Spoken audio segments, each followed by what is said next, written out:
భారతదేశం కొత్త income tax act 2025ను అమలు చేసింది. ఇప్పుడు ఫైనాన్షియల్ ఇయర్ మరియు అసెస్మెంట్ ఇయర్ బదులుగా ఒకే సింపుల్ టర్మ్ అయిన ట్యాక్స్ ఇయర్ను ఉపయోగిస్తున్నారు. మీరు విదేశీ ప్రయాణం ప్లాన్ చేస్తే ఇప్పుడు 2% టీడీఎస్ వర్తిస్తుంది. ట్రైన్ టికెట్ క్యాన్సిలేషన్ రూల్స్ కూడా మారాయి.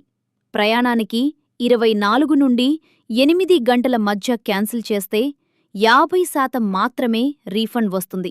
72 నుండి 24 గంటల మధ్య క్యాన్సిల్ చేస్తే 25% డెడక్షన్ ఉంటుంది.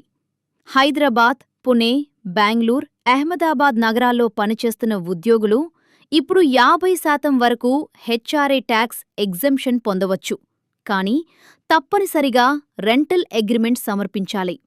ఇన్వెస్ట్మెంట్ విషయంలో ఫ్యూచర్స్పై సెక్యూరిటీస్ ట్రాన్సాక్షన్ ట్యాక్స్ 0.05%కు పెరిగింది మరియు అన్ని డిజిటల్ ట్రాన్సాక్షన్లకు 2 ఫ్యాక్టర్ ఆథెంటికేషన్ తప్పనిసరి అయింది. బ్యాంకింగ్ రూల్స్ కూడా అప్డేట్ అయ్యాయి.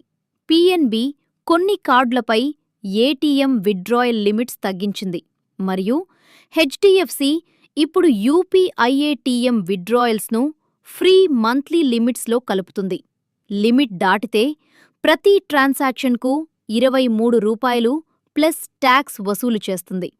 చివరిగా పాన్ కార్డ్ కోసం అప్లై చేయాలంటే ఆధార్తో పాటు ఓటర్ ఐడి, పాస్పోర్ట్ లేదా బర్త్ సర్టిఫికేట్ వంటి అదనపు డాక్యుమెంట్స్ ఇవ్వడం తప్పనిసరి.